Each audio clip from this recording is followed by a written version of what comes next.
sa backlines kasi yung front-to-back damage, it's too much for Smart Omega. Tingnan natin kung aabot din ba ito sa late game dahil kanina sa game number 1 of this best of 3 series ay umabot tayo ng 25 minutes. Isang minuto na lang sana ay natay na nila ang ating current longest game dito sa MPL Philippines Season 16. Pasok na tayo dito sa Land of Dawn. Looking at the early game, Joshi, sa tingin mo ba ay kayang makalamang dito ng TLPH? Kaya naman if those arrows would connect para dito kay Sanji, and also if they would do the Selena Gatot Kacha combo. The level 4 power spike ng TLPH is too good. Even yung Hayabusa can be caught off guard doon. But look at Carl TZ! Oop! Pero look at that. Possible first blood na nga ba ito? Pero mukhang hindi.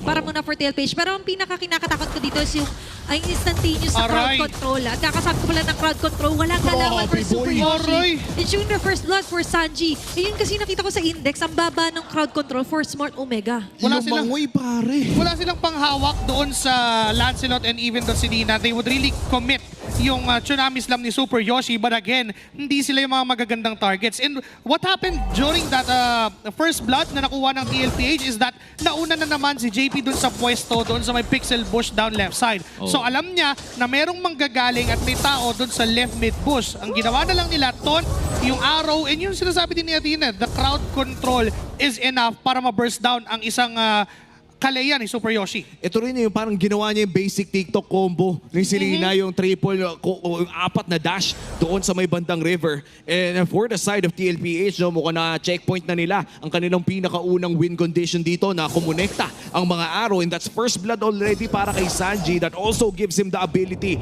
na mag-leash doon sa mga crabs na napaka-high value ngayon sa metang ito as the first turtle of the game will be spawning. May maliit na kalamangan ng TLPH at mukhang magsiset up na rin ng Omega around that turtle. And as you mentioned, DOT talaga yung puhunan dito na Smart Omega. Pero kung instant na pag-uusapan na mas afford ito ng TLPH, ngayon instant pag round dito sa unang pagong, umaali-aligid dito si Salford. Eyeing in dito sila James and even Super Yoshi. Falling star out. Pero pinakagitna pala, maganda yung pagpasok ko ni James. Carl DC will still be Ryzen down! the turtle. How is si Ryzen na matatanggal? Susunod nga ba sa lisan Super Yoshi? AOG ay nakakama! And another arrow and trap will hit as well. Ito yung sinabi mo kanina, Josie, yung Gatot Selena combo. Kapag natont, may rektang arrow na para sa'yo. Tapos pwede mo pang baguhin yung variant. Pag may tinamaan, pwedeng may taunt na kasunod. Pag may tinamaan, pwedeng may AOG na kasunod. And for TLPH, agad-agad, as early as now, kumokonekta na agad yung combo na yon and nakukuha nila yung maximum value out of it. It's Ryzen falling down. Hindi lang yun yung nangyayari. Pinipigilan nila yung Hayabusa na makuha yung ideal game niya sa early. At kung nakita natin yung graphic kanina, no, number 1 Lancelot pala. MPLPH all-time stats para dito kay Carl Tusok.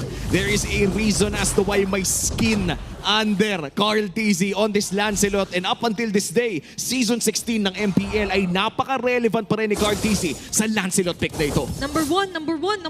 Oo. Nakita natin Nakita natin. Lahat number 1. Lahat Di ba na-achieve nila dito maging number 1 if ever na malimit nga nila yung snowball and early game for Hayabusa. You've discussed, Joshi Cakes, na kailangan sana niya ng mga pick-off kills kaso hindi nangyari kasi lagi sama-sama. Saka wala siyang aabutin at the moment. Masyadong malikot si Sanji, di mo alam saan manggagaling. Kung si Oheb naman yung target mo, may Purify din yan. Remember, napapurify yung pagkabit ng Shadow. So pwedeng gawin yon ni Oheb every single time kasi wala naman siya kakatakutan. Hindi rin naman nakakadalaw si Super Yoshi sa gold lane dahil napipigilan ni JP at ni Sanji yung mga ikot ng Omega. Pero at least kahit paano, no, ay nakakapag-farm naman si Netsuki. In fact, nakuha pa nga niya yung gold crab ngayon. And this is what Omega wants. Ayaw nila na mangyari yung mga laban around that gold lane dahil nakita na rin natin the way this bagong barangay plays sa game number 1 ay protektodo talaga sila dito kay Netsuki. And we saw that almost pay off. Kamunti ka ng gumana yun sa game number 1. But now, dito sa pangalawang pagong natin ay mukhang mauunan naman ang TLPH. Hindi ko konekta ang Abyssal Arrow pero Omega pala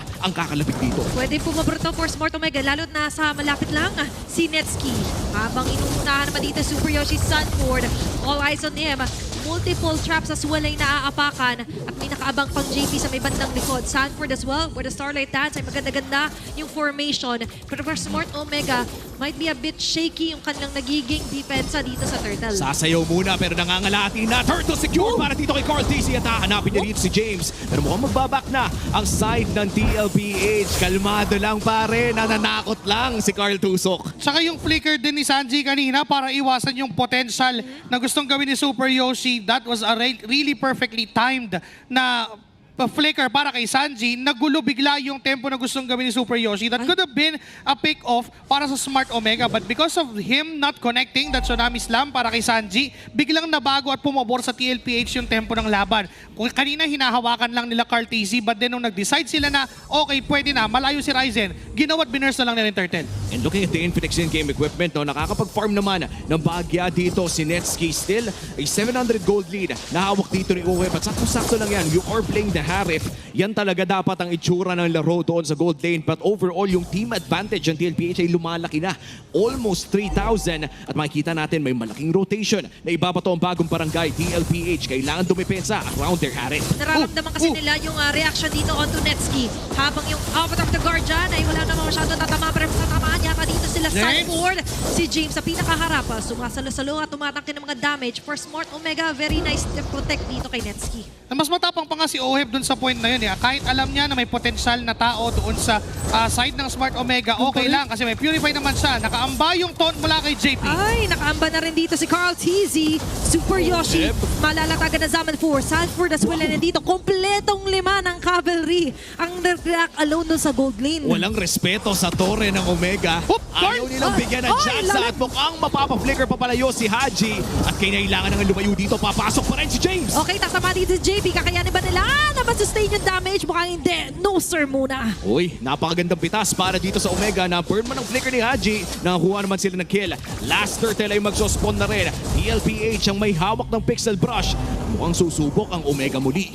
Also a good thing para sa Smart Omega is that nagkaroon ng space si Netsky na kumuha ng minion wave doon sa bottom lane. And come the moment na kakailanganin siya for the turtle, makakasama siya at makakabalik siya doon sa original lane niya. Now for Smart Omega, they are minimizing casualties, yes. Pero kailangan nilang bilisan na at the moment. Kailangan ng step up, kailangan ng pindutin yung gas kasi duwarating sa punto na yung mga items ng side ng TLPH is enough na para makapag-invest sila up until to the late game.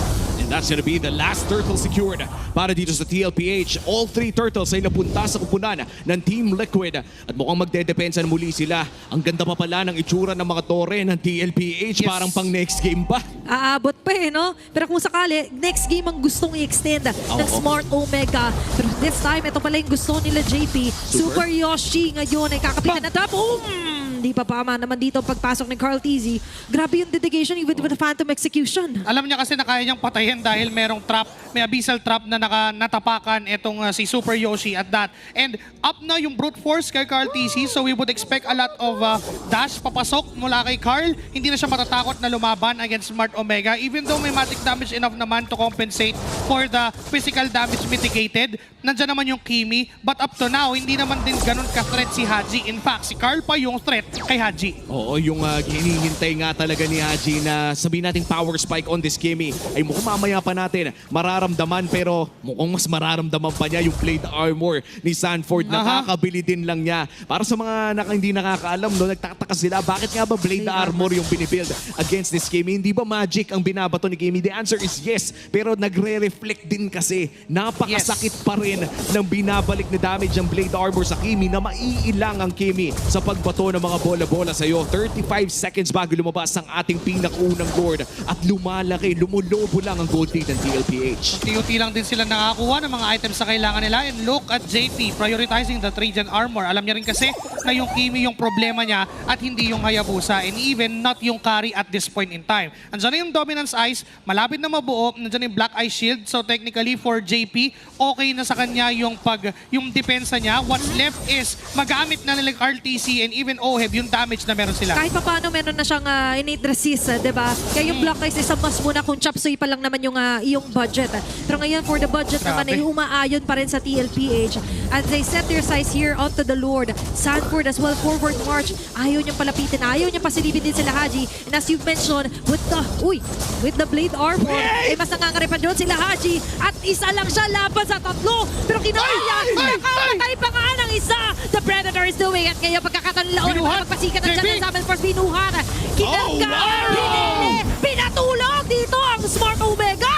Tatakas pa nga dito si Sanford pero kakainin na siya ng barangay. Siya ang alay. Hoy! Super Yoshi, susunod ka na! Ay, nakaka-easy sa pinakalikod. Abutan na sila Netsky. Talagang inaayaw na lang ang premyo. Pero may katuwang pa rin namang Torre. That's going to be a double kill for Netsky. Habang si James naman ngayon, iyahatid muna pa uwi nila Oheb. Pare nang gigilata lahat ng mga players doon na. And, oh, wait lang! It's Sanji again connecting an arrow and sasabihin ko pa lang sana na we have to give it to Sanji with that off angle sa Abyssal Arrow. They were able to get Ryzen on the process and hindi lang yon because nawala ng damage din side ng Smart Omega. It's go time for TLPH and enough pa na sumakto nakita natin na tumama yung pana kay Netsky. Buhay na sana siya. Okay na lang sana yun for Smart Omega na hindi ka mamatay pero pinatay pa rin siya ni Sanji. Ang daming nangyari sa team fight na yon. Every individual sa laban na yun ay parang may kanya-kanyang play na nagme-make sense din on a shared objective. Kumbaga, may mga kanya-kanyang misyon pero yung iisang goal ay nandun pa rin. Natunaw man yung Lord para dito sa side ng TLPH. Mukhang itutuloy pa Netsky! nila. Okay, Netsky may na katuwang to. iwan! What a play here for TLPH. And ngayon, wala bang 2 minuto na nabubuhay si Netsky nung pagkamatay niya kay Sanji. Kay Oheb naman siya bumagsak. Aray ko. Kanina binabanggit natin na ito na yung oras na kailangan maipalo yung items. Teka lang, si Wow! Sanji! Whoop! Aabot doon na shot ng play for James. Habang si Sanford naman nasasagot, pwede bumaba Ayun, din sila Oheb. Kasabay ng pagbagsak ng mga buhay at HP per season. James ay pagbagsak din na Torre sa pinakagitna. Di yata sila hinto dyan dahil nakakalamang ngayon ng TLPH. Pati yung bandang babakin clear na rin ni Carl TZ. Buhay na si Netsky. Nandiyan pa rin naman ang mga holy defense para dito sa Omega. At mukhang matitigil na dyan ang pag-push ng TLPH. Overall, nagsimula ang kanilang Lord push ng 5,000 ang kanilang kalamangan. Kumita sila ng around 1.5k gold lead. At mukhang babakuran na rin nila ang jungle. Nice touch mula dito kay Carl TZ. Kaya Over isa Yoshi! na, Whoop! dadalik Tsunami niya. slam kasi si JB agad ang mababurst down dito sa pata. Aray! Picture Aray! Si No Netsky, way! kaya kung sapat Oh, ka. oh, Ay, ka din oh, ang oh, tusok na oh, pinagawa my na 2 God! rounds makakatakas. At ngayon nag-aabang. Oh, Nag-aabang my! kayo ng next target. Grabe yung takas, grabe yung dashes. Pero ngayon si Ohib naman ay pagkakataon niya para sumikat. Andiyan ang screen sa Synchrofacial with a chrono dashes. Kukonekta kay James. Pero atras muna ang TLPH. Pare, yung recall ng TLPH ay pang-flex. Pero yung mismong galaw ng TL ngayon ay pang-flex against Omega. 30 seconds bago lumabas ang sunod na Lord. At mukhang mainit na ang mga kamay ng La Cavalry ngayon. Okay, may talong pa dito si Sanford. Sumusolo na naman. Very same scenario na kung saan tatlo tumataw sa kanya. Nakatanggal pa ng isang Haji earlier. And with that, for Smart Omega, they realize parang hindi dapat kay Sanford lahat ang bantay natin.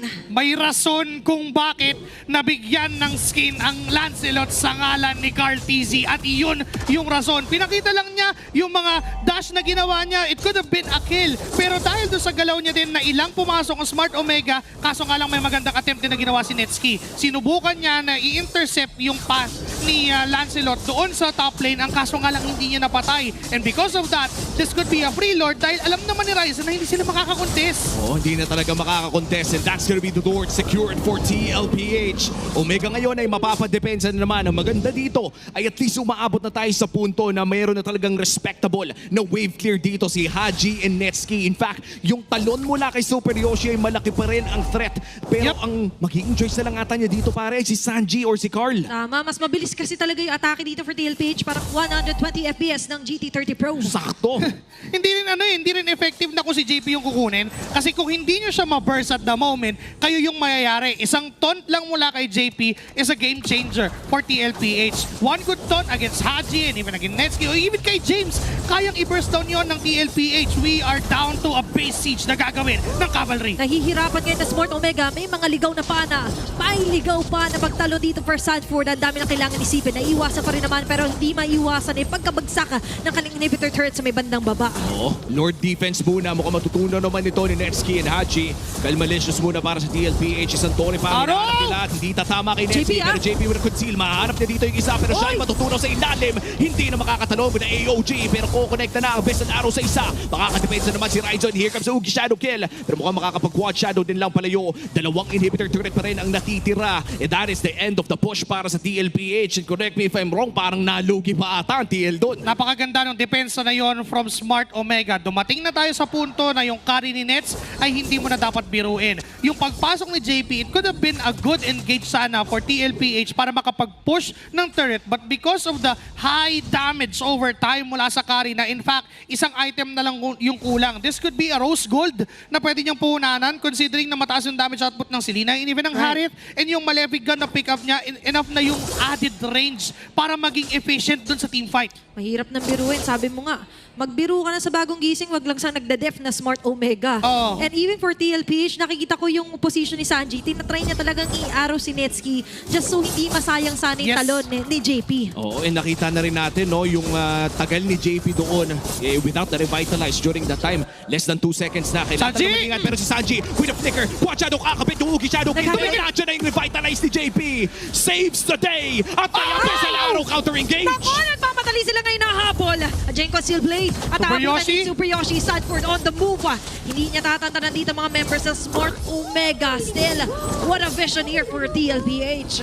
Huwag ang prinsesa ko moment mula kay JP papunta kay Sanji. Ang ganda na sana nung engage ng Smart Omega. In fact, hindi ganun talaga kaganda yung pwesto ni Sanji doon kasi pwede siyang mabigyan at any single moment. And because of JP sharing the Ugi Shadow Kill, meanwhile James though, EOD! Moves! Tatama pa yung dalawa.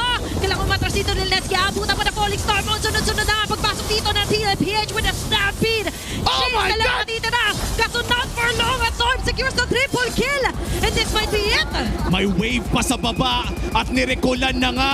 Huwag na tayong maglukuhan pa. Wala nang magdedepensa para sa Omega. Recall party is here. The minions are here. At nandito na rin ang TLPH. Ito ang tunay na flex as Team Liquid Philippines makes their way onto the base of Smart Omega and finally will secure the 2-0 sweep para sa araw nito. What a dominating match para sa Team Liquid.